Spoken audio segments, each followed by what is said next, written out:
महानिदेशक स्कूली शिक्षा श्रीमती कंचन वर्मा जी, आज के समारोह में उपस्थित हमारे सभी माननीय जनप्रतिनिधिगण, शिक्षा विभाग के सभी हमारे अधिकारीगण, प्रदेश के अलग अलग जनपदों से आए हुए हमारे सभी सम्मानित शिक्षकगण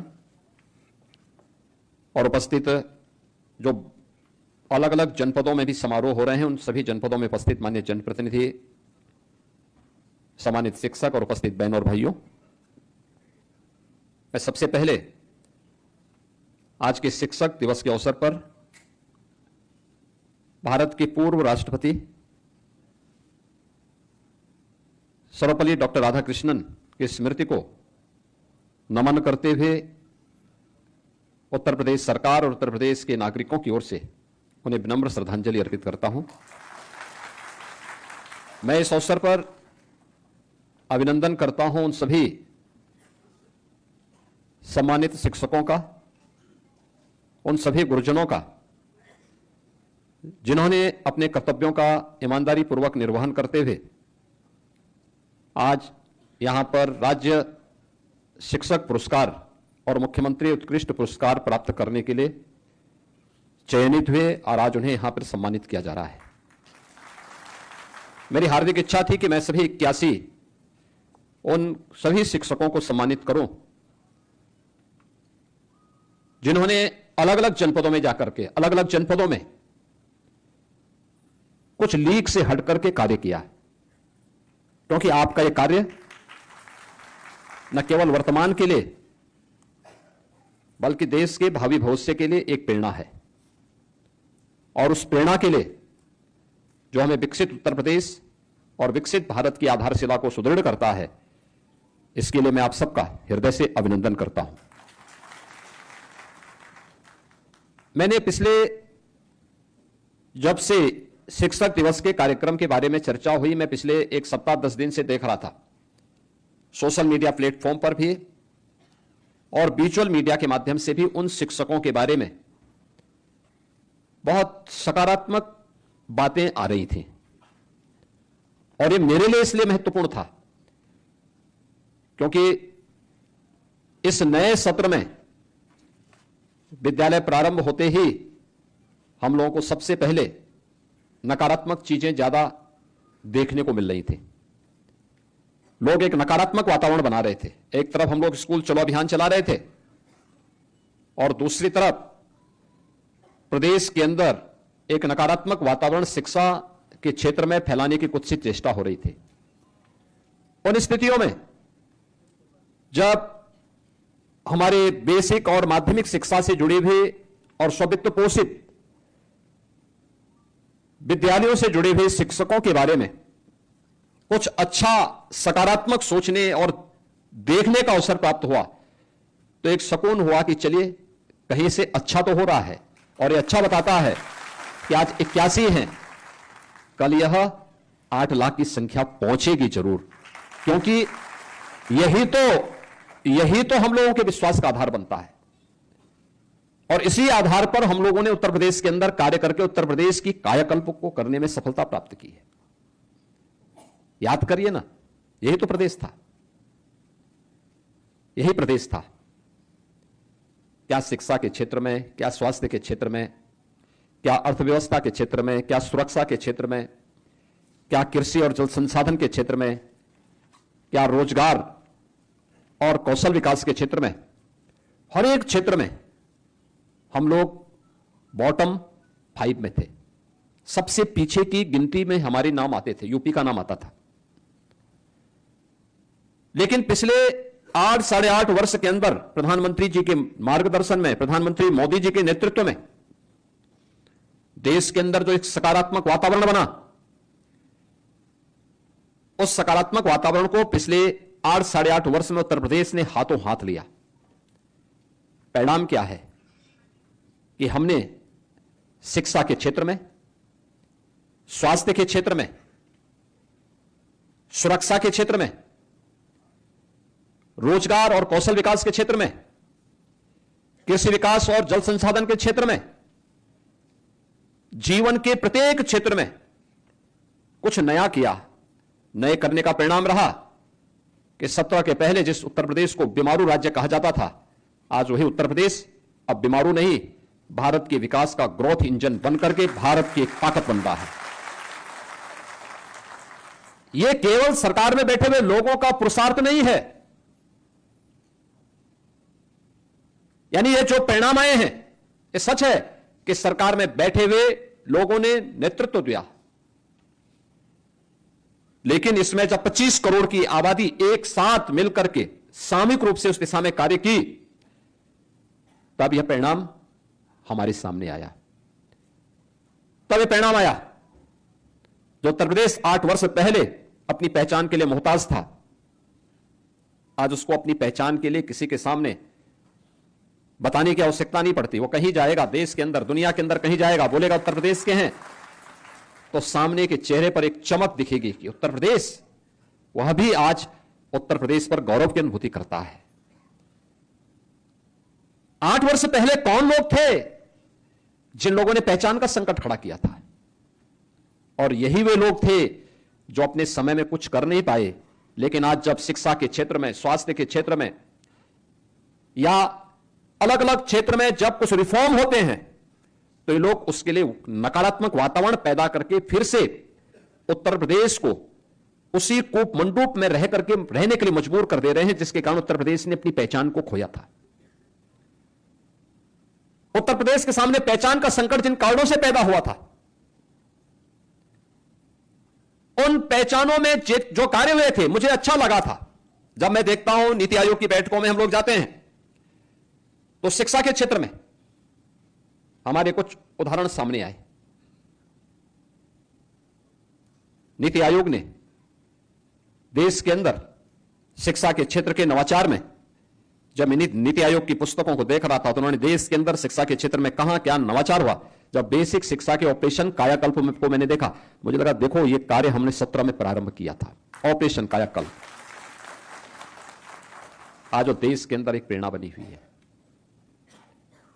प्रोजेक्ट अलंकार गत 2 वर्ष पहले हम लोगों ने प्रारंभ किया था, जब योजना बना रहे थे क्या होगा। और मैं वहां भी जब लखनऊ में गया था, मैंने एक विद्यालय को देखा, बड़ा जर्जर हालत में था। बाराबंकी में मैं गया था, वहां के जीजीआईसी को मैं देख रहा था, भवन को, बहुत जर्जर हालत में था। किसी समय बना था विद्यालय, समय के अनुरूप उसकी अपनी एक सीमा है। हमें नया भवन देना पड़ेगा, नए संसाधन देने पड़ेंगे। स्ववित्त पोस्ट जो निजी प्रबंधन के अधीन शासकीय सहायता प्राप्त विद्यालय थे, उनकी स्थिति और भी खराब थी। संस्कृत विद्यालयों की उससे भी बदहाल थी। लगातार कार्य किया गया, और कार्य करने का परिणाम क्या है? आज 2100 से अधिक ऐसे विद्यालयों को प्रोजेक्ट अलंकार के अंतर्गत एक नया भवन देकर के एक सुरक्षित माहौल दिया गया। कोई सोच सकता था 1,36,000 विद्यालय ऑपरेशन कायाकल्प के माध्यम से उत्तर प्रदेश के अंदर उन 19 पैरामीटर में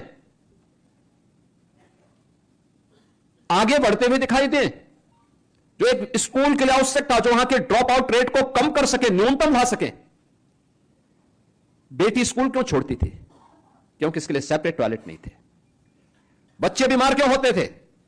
क्योंकि सुबह जाता था और 4, 5, 6 घंटे स्कूल में रहता था, पीने के लिए पेयजल नहीं था। अभिभावक के पास साधन नहीं थे कि उसको एक थर्मस दे सके, वो ले जा सके अपने साथ। उसके पास इस प्रकार के साधन नहीं थे। क्या होगा? स्कूल छोड़ता था, बीमार होता था। स्कूल एक बार छूटा तो फिर छूट जाता था। आज इन 1,36,000 विद्यालयों में बालक और बालिकाओं के लिए टॉयलेट भी हैं, तो पेयजल की व्यवस्था भी है। फ्लोर अच्छे बने हैं तो फर्नीचर की व्यवस्था भी हो रही है। डिजिटल क्लास भी बन रही है तो स्मार्ट क्लास भी है, डिजिटल लाइब्रेरी भी है। ये परिवर्तन हुए हैं। और मैं देख रहा था, एक तरफ स्कूल मर्जर के बारे में दुष्प्रचार हो रहा था, बाल वाटिका के बारे में दुष्प्रचार हो रहा था, उसी समय मैं देख रहा था कि कुछ विद्यालयों ने, कुछ हमारे प्रधानाचार्य ने अच्छा कार्य करके उस समय उन्होंने कुछ उदाहरण प्रस्तुत किए। अरे क्या नकारात्मकता पैदा कर रहे हो, आओ ना हमारे विद्यालय को देखो, ये किसी कॉन्वेंट को, किसी पब्लिक स्कूल को फेल करने की सामर्थ्य रखते हैं। सुल्तानपुर का हो, वाराणसी का हो, या प्रदेश के अंदर अलग अलग क्षेत्रों में हम लोगों ने देखा है। उस समय भी हमारे कुछ प्रधानाचार्य और कुछ शिक्षकगण सामने आए थे, उन्होंने कहा नहीं, ये दुष्प्रचार हमारी शिक्षा व्यवस्था के बारे में करना बंद करिए। हमने भी करके दिखाया है, आइए हमारे विद्यालयों को आके देखिए। ये है चुनौती। जब हम लीक से हट करके कुछ करते हैं तब वही नवाचार बन पाता है, वही नवाचार बन पाता है, और वही लोगों के लिए एक नई प्रेरणा बनती है। आज जो हम जिन 81 शिक्षकों को, जिसमें बेसिक शिक्षा परिषद के, माध्यमिक शिक्षा परिषद के और स्ववित्त पोषित विद्यालयों के शिक्षक हैं, इनका सम्मान कर रहे हैं, तो उसके लिए कुछ पैरामीटर भी तय किए गए थे। पहले होता क्या था कि जनपदों से सिफारिश जो आएगी, तो जनपदों से सिफारिश तो उनकी होती थी जो दिन भर जिला विद्यालय निरीक्षक और बेसिक शिक्षा के यहां बैठे रहते थे, औरों की नहीं आती थी। जो सचमुच ईमानदारी से काम करता था उनकी नहीं आ पाती थी। और मैंने 17 के बाद 18 में जब बात आई थी तो मैंने इस पर आपत्ति की थी, क्योंकि मैंने कुछ नाम ऐसे देखे थे जो उस क्षेत्र के बदनाम नाम थे। मैंने कहा भी देखो, मैं इस कार्यक्रम में नहीं जाऊंगा, क्योंकि शिक्षा के सबसे बड़े बैरियर हैं ये। इस बैरियर को पहले हटाइए और वास्तविक शिक्षक को, वास्तविक गुरुजन को सम्मान करिए, तब जाकर के इस शिक्षा व्यवस्था में आगे बढ़ा पाएंगे। और आज मुझे अच्छा लगता है इस बार कार्यक्रम यहां पे हो रहा है ना, इस कार्यक्रम के लिए 10 दिन पहले मैंने स्वयं अपर मुख्य सचिव को बुला के पूछा, मैंने कहा क्या कार्यक्रम हो रहा है, 5 सितंबर का कार्यक्रम क्या है, मुझे बताओ तो पहले। उन्होंने कहा हमने बनाया नहीं, बना रहे हैं। हमने कहा देखो कार्यक्रम बनाइए, मैं उस कार्यक्रम में रहूंगा जरूर, किसी अन्य कार्यक्रम में रहूं ना रहूं, लेकिन उस कार्यक्रम में जरूर रहूंगा। और आज बाहर था, मैं विशेष रूप से यहां पर आया हूं, इसलिए आया हूं मैं, जिससे आपके उत्कृष्ट कार्य के लिए आपका मैं अभिनंदन कर सकूं, आपको सम्मानित कर सकूं, क्योंकि सम्मान केवल आपका नहीं है, उत्तर प्रदेश की हमारी वर्तमान पीढ़ी के साथ साथ भावी पीढ़ी का सम्मान है, और उसको आगे बढ़ने की वो एक प्रेरणा है। माध्यमिक शिक्षा 17 के पहले पूरी तरह बदनाम हो चुकी थी, अच्छे लोग भागते थे, पठन पाठन का माहौल तो कोसों दूर था। जो शिक्षक पढ़ाना भी चाहता था अपने आप को अपमानित महसूस करता था, कोई माहौल ही नहीं था। नकल यहां की पहचान बन गई थी। आप मुझे बताइए, जम्मू कश्मीर और हिमाचल और पंजाब और हरियाणा से जुड़े हुए वहां के बच्चे प्रवेश लेने के लिए बलिया में, आजमगढ़ में, जौनपुर में, मैंने कहा क्या सब आजमगढ़ और बलिया में क्या इतने अच्छे विद्यालय हो गए क्या कि वे एडमिशन लेने के लिए यहां आ रहे हैं? लखनऊ में नहीं, नोएडा में नहीं, गाजियाबाद में नहीं, सहारनपुर में नहीं, यानी उस कोने से 1,500 किलोमीटर दूर जाकर के, और वो भी सुदूर गांव के किसी विद्यालय में। तो हम लोगों ने कहा कि भाई यहां पे थोड़ा इनके सेंटर बदल दो और अपने आप ही ये सब ठीक होगा। और अब तो सीसीटीवी कैमरे भी लग गए, और कितना रिफॉर्म हुआ देखिए। 56 लाख बच्चे माध्यमिक शिक्षा परिषद के बोर्ड की इस परीक्षाओं में बैठते हैं, 56 लाख बच्चे। पहले 17 के पहले इन परीक्षाओं में लगता था 3 महीने का समय, और अब 14 दिन के अंदर परीक्षा और अगले 12-14 दिन के अंदर परिणाम, 1 महीने के अंदर। यह है रिफॉर्म। हमने समय की बचत भी की है, लेकिन साथ साथ ये सभी बच्चे जो आज इस परीक्षा से उत्तीर्ण होकर के निकलेंगे या निकल रहे हैं, आज वे जाकर के कहीं भी बोलेंगे कि हमने उत्तर प्रदेश माध्यमिक शिक्षा बोर्ड से अपनी परीक्षा उत्तीर्ण की है, कोई उस पर प्रश्न चिन्ह नहीं खड़ा कर सकता, कोई नहीं खड़ा कर सकता। ये गलती हमारी थी कि हमने देश के सबसे उत्कृष्टतम बोर्ड को कटघरे में खड़ा किया था। 2017 के पहले ये कटघरे में खड़ा हो गया था, लेकिन अब वो कटघरे में खड़ा नहीं होने वाला है, अब आगे बढ़ेगा। ये रिफॉर्म हुए हैं, और उस रिफॉर्म के ही क्रम में जो लोग इस रिफॉर्म के सारथी रहे हैं, उन लोगों ने वास्तव में बहुत अच्छी प्रगति की, बहुत अच्छा कार्य किया, और उसका परिणाम था कि हम लोगों को भी लगा कि नहीं, इस क्षेत्र में हमें करना होगा। याद रखना, शिक्षा केवल शिक्षा नहीं है, अक्षर ज्ञान मात्र नहीं है। ये किसी भी सभ्य समाज और किसी भी समृद्ध राष्ट्र की आधारशिला है, एक नींव है। यहां से जो कुछ भी हम गढ़ेंगे, जो कुछ भी हम आगे बढ़ाएंगे, वही आगे चल करके देश को नेतृत्व देगा, समाज को एक नई राह दिखाएगा, और उस राह को दिखाने के लिए आप एक पथ प्रदर्शक के रूप में ईश्वर ने भूमिका आपको प्रदान की है। यह आपका सौभाग्य है कि इस भूमिका में आप अपने को कमतर मत आंके। एक बहुत बड़ी भूमिका आपकी होती है। एक शिक्षक की तुलना किसी नौकरशाह से नहीं हो सकती, किसी नेता से नहीं हो सकती, और मत करिए किसी नेता से, किसी नौकरशाह से अपनी तुलना। आप अपने आप में एक अलग आपकी श्रेणी है, आपका सम्मान है। एक शिक्षक के रूप में जिसको भी आप अपना परिचय देंगे, अगर वह व्यक्ति सचमुच में मनुष्य है तो आपको जरूर सम्मान देगा। लेकिन यह बात आपको ध्यान में रखना होगा कि शिक्षक बनकर के आपको उसके पास जाना होगा। शिक्षक बनकर के आप अपनी बात उसके सामने रखेंगे, कोई भी ऐसी बात नहीं हो सकती जो फिर आपके लिए असंभव हो। और उसी का परिणाम था कि शिक्षा के क्षेत्र में हम लोगों ने जो परिवर्तन देखे हैं, उन परिवर्तनों के वाहक के रूप में देखिए उत्तर प्रदेश इसका केंद्र बिंदु रहा है।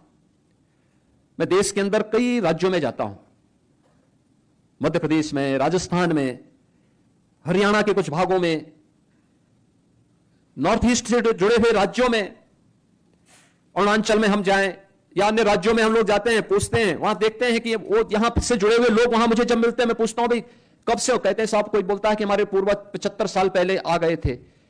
भाई क्या काम आए थे यहां पे? उस समय साधन भी नहीं था साहब, शिक्षक बनकर के आए थे। आप सोचो अरुणाचल प्रदेश में हमारे केंद्रीय मंत्री है, भारत सरकार के मंत्री हैं किरेन रिजिजू, अरुणाचल प्रदेश से सांसद है, केंद्र सरकार में मंत्री हैं। एक बार उन्होंने कहा कि मेरे गुरुजी गाजीपुर के रहने वाले हैं। मैंने कहा वहां से? उन्होंने कहा हां, वो यहां के रहने वाले थे और वहां पे आकर के हमें पढ़ाते थे। हम मध्य प्रदेश में जाते हैं, पूरी एक बड़ी संख्या हमें मिलती है जहां पे शिक्षकों की लंबी फौज खड़ी होती है, और यहां से गए हुए थे। क्यों? उत्तर प्रदेश एक बार यानी देश को अच्छे शिक्षक प्रदान करने वाला राज्य, और क्यों ऐसी स्थिति आई कि लोग हम पे अविश्वास करने लग गए, ये पहचान का संकट। और इसलिए समय के अनुरूप हमें अपनी गति को एक सकारात्मक माहौल में आगे बढ़ाने के लिए तैयार होना होगा। एक सकारात्मक माहौल हमें पैदा करना होगा, और उस सकारात्मक माहौल के लिए समय के अनुरूप हमें आगे बढ़ना होगा। तब प्रगति हो पाएगी, तब हम कुछ नयापन कर पाएंगे, तब नवाचार के हकदार बन पाएंगे, तब शिक्षा के क्षेत्र में कुछ नयापन दे करके हम लोगों के लिए एक नई प्रेरणा बन पाएंगे। केवल लकीर के फकीर बनकर के नहीं, लकीर के फकीर बनकर के हम कुछ नहीं कर सकते, कोई लक्ष्य को प्राप्त नहीं कर सकते। आज देश आगे बढ़ रहा है, हम उसमें पीछे नहीं रह सकते। शिक्षा का मानक क्या होगा? इस शासन में बैठे हुए लोग नहीं, बल्कि सामने बैठे हुए गुरुजन तय करने चाहिए, उनके द्वारा तय होना चाहिए कि हमें कहां पहुंचाना है शिक्षा को। आप शासन को बताइए, शासन उसको आगे लागू करेगा, उसमें सहयोगी बनेगा, लेकिन हमें उसके लिए मानसिक रूप से तैयार होना होगा। याद रखना, एक शिक्षक जीवन भर शिक्षक होता है, उसके मन में एक सीखने का एक भाव भी होना चाहिए और सिखाने की एक जज्बा भी होना चाहिए। ये दोनों बात एक साथ चलेगी, क्योंकि जब आपने जब आपने अपनी स्कूली शिक्षा पढ़ी होगी, तब इतना बड़ा पाठ्यक्रम भी नहीं था, इतने भारी भरकम सिलेबस भी नहीं था, और भी कुछ नया देश और दुनिया में हो रहा है, ये सब कुछ नहीं था। टेक्नोलॉजी इतनी इंप्रूव नहीं थी। आज हम बहुत आगे बढ़ चुके, आज टेक्नोलॉजी बहुत आगे बढ़ चुकी है, हम उसमें अपने आप को उससे अलग नहीं कर सकते, उससे अपने आप को अलग नहीं कर सकते, लेकिन आपके लिए वह उतना ही सरल भी है। थोड़ा सा प्रयास, थोड़ा सा अभ्यास, एक बार आपका अभ्यास, कोई कारण नहीं कि आप उसे प्राप्त न कर सकते हैं, अवश्य प्राप्त कर सकते हैं। उसी दिशा में एक नया प्रयास प्रारंभ हुआ है। जैसे बेसिक शिक्षा ने बाल वाटिका के एक नए कार्यक्रम को बनाया है। नेशनल एजुकेशन पॉलिसी में 6 वर्ष से ऊपर के बच्चों को बेसिक शिक्षा परिषद के स्कूलों में भर्ती करना है, तो 3 से 6 वर्ष का बच्चा कहां जाएगा? तो इसके लिए बाल वाटिका एक नया रूप आया है। बाल वाटिका के रूप में हम उसको बनाएंगे, और मुझे प्रसन्नता है कि 5000 से अधिक बाल वाटिकाएं इस सत्र में प्रारंभ हो चुकी हैं, जिसके माध्यम से 25,000 से अधिक बच्चों को वहां पर पढ़ाने लिखाने की कार्रवाई प्रारंभ हो चुकी है। हमारे जनप्रतिनिधि वहां जा रहे हैं, और हम लोगों ने इस बात को तय किया है कि सभी आंगनवाड़ी केंद्रों में और बाल वाटिका में जो भी बच्चे पढ़ेंगे 3 वर्ष से 6 वर्ष तक के हर बच्चे को उसको हम मुख्यमंत्री पोषण मिशन के साथ जोड़ने जा रहे हैं। पोषण मिशन का मतलब वह स्वस्थ रहेगा तो उत्तर प्रदेश की न्यूज सशक्त होगी, वह सशक्त होगी। वहां से हमें उसकी शुरुआत करनी है।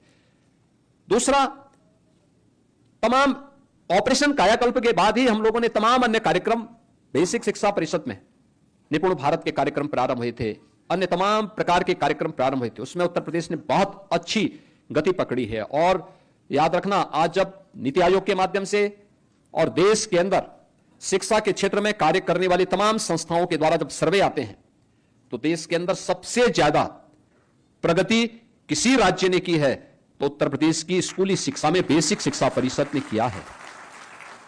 बेसिक शिक्षा परिषद ने किया है। लोग कह रहे थे, एक दिन मैं विपक्ष के एक मित्र की बात को सुन रहा था कि उत्तर प्रदेश की बेसिक शिक्षा परिषद में बच्चों की संख्या कम हो गई। मैंने कहा भी आपके समय में जितने बच्चे थे टोटल बेसिक शिक्षा परिषद के विद्यालयों में, जिसमें बेसिक शिक्षा परिषद के साथ साथ निजी क्षेत्र का भी योगदान होता था, उन सब के बावजूद उससे भी 14 लाख बच्चे तो केवल बेसिक शिक्षा परिषद के विद्यालयों में ज्यादा हैं। और अगर हम निजी क्षेत्र का देख लेंगे तो उससे लगभग 60 लाख बच्चे ज्यादा आज भी बेसिक शिक्षा के अंतर्गत उनकी मान्यता के आधार पर उत्तर प्रदेश के विद्यालयों में पढ़ रहे हैं। आज उन बच्चों के लिए तमाम प्रकार की सुविधाएं भी दी जा रही हैं। बैग है, बुक्स है, शूज है, सॉक्स है, स्वेटर है, ये सभी दिए जा रहे हैं। हमारा प्रयास भी होना चाहिए, थोड़ा हम भी उसमें योगदान दे सकते हैं कि भाई अभिभावक को इसके लिए बाध्य करें कि जो पैसा दिया जा रहा है उस पैसे से बच्चों के लिए, बालिकाओं के लिए जूते मोजे खरीदे, यूनिफॉर्म साफ सुथरी करके रखें, विद्यालय का वातावरण साफ सुथरा दिखाई देना चाहिए। साल में 2-3 बार या जो कार्यक्रम, जो भी राष्ट्रीय पर्व होते हैं, उन राष्ट्रीय पर्वों में हम लोग भी उन सभी गांव की जो हमारी समिति है, उस गांव की प्रबंध समिति को भी हम अपने साथ जोड़ करके कार्यक्रमों को रोचक बनाएं। कुछ सांस्कृतिक कार्यक्रम हो, राष्ट्रभक्ति के कार्यक्रम हो। अभी यहां पर बेसिक शिक्षा परिषद से जुड़े हुए कुछ हम लोगों ने प्रकाशनों का यहां पर विमोचन के कार्यक्रम के साथ जुड़े, जिसमें हम लोगों ने देखा कि कैसे यहां पर बेसिक शिक्षा परिषद में जो कुछ भी नवाचार हुए हैं, इसमें 3 पुस्तकों का यहां पे विमोचन का कार्यक्रम भी संपन्न हुआ है। एक बाल वाटिका का, एक गुल्लक का और एक उद्गम का। स्कूली शिक्षा में क्या कुछ हमने किया है। और मेरा आग्रह होगा एससीईआरटी से, याद रखना, जब हम पात्रों के नाम रखते हैं तो ये पात्र भारतीय होने चाहिए, प्रेरणादायी पात्र होने चाहिए। याद रखना, हमारे यहां पात्रता की दृष्टि से देखना है तो रामायण और महाभारत से बढ़कर के पात्रता की श्रेणी दूसरी कोई और नहीं हो सकती, कोई नहीं हो सकती। हमारे यहां बचपन में दादा दादी, नाना नानी जो कहानी सुनाती थी तो वह राम और कृष्ण की कहानी सुनाती थी, वह किसी विदेशी हीरो की कहानी नहीं सुनाती थी, अपने देश के नायकों की कहानी सुनाया करती थी, जिससे उसके अनुरूप बनने की एक प्रेरणा बच्चों के मन में बचपन में पैदा हो सके। हमारी कहानी के पात्र भी भारतीय नायक होने चाहिए और उन नायकों को आधार बना करके जब हम कोई रोचक कहानी जो शिक्षाप्रद हो उसको बनाएं तो उसको भी हमें उसके साथ जोड़ना चाहिए। और मैं देख रहा था अलग अलग शिक्षक अपने विद्यालय में अलग तरीके से उसने शिक्षा के कार्यक्रम को सरलीकरण करने के लिए उदाहरण देकर के छोटी छोटी कथा और कहानी के माध्यम से, छोटी छोटी कविता के माध्यम से बच्चों को पढ़ाने के लिए उसने उन्हें उदाहरण के रूप में प्रस्तुत किया। यही एक नवाचार है। इसे आप बेसिक में भी, माध्यमिक में भी आगे बढ़ा सकते हैं और इसको हमें और तेजी के साथ आगे करना होगा और इसके लिए हमें तय करना होगा कि चीजें हमारी और अच्छे ढंग से आगे बढ़ सकें।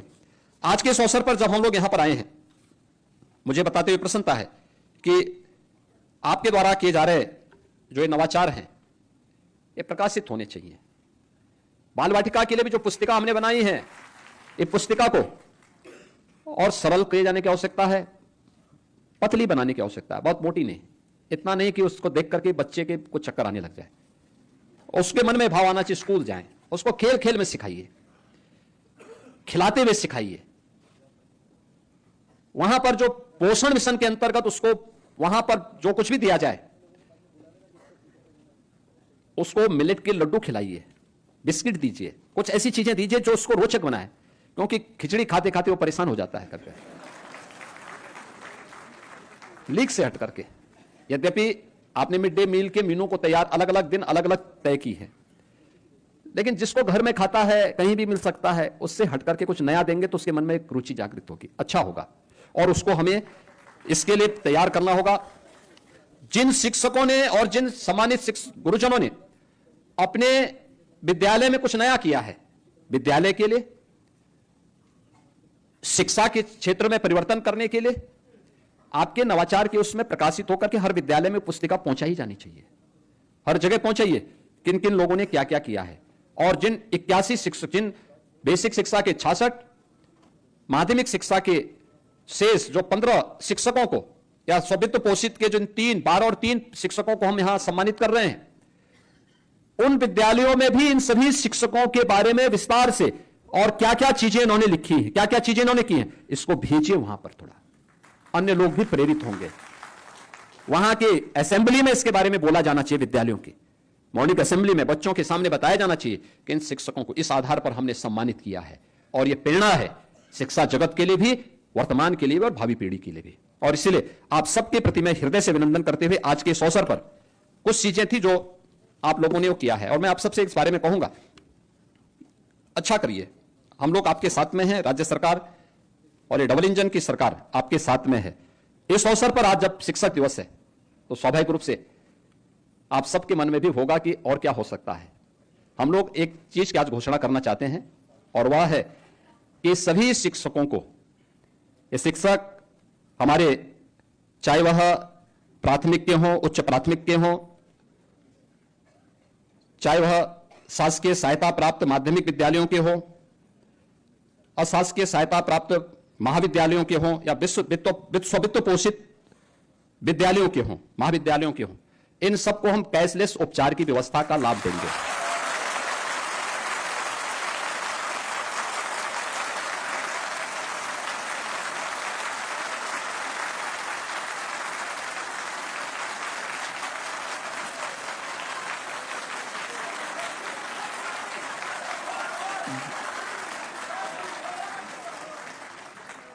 इसके साथ ही शिक्षा मित्र, अनुदेशक और रसोइया को भी हम इसके साथ जोड़ेंगे।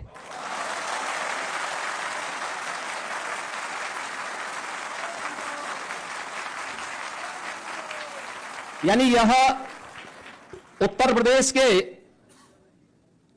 लगभग 9 लाख शिक्षक, यानी 9 लाख परिवार इससे लाभान्वित होंगे।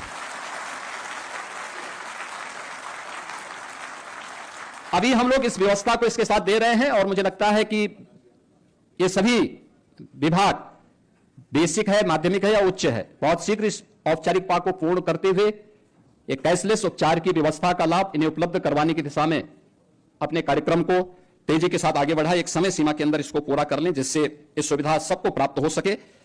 इसके साथ ही हम लोग आने वाले समय में, मैंने एक हायर लेवल की कमेटी बनाई है जिसमें शिक्षा मित्र और अनुदेशकों के मानदेय को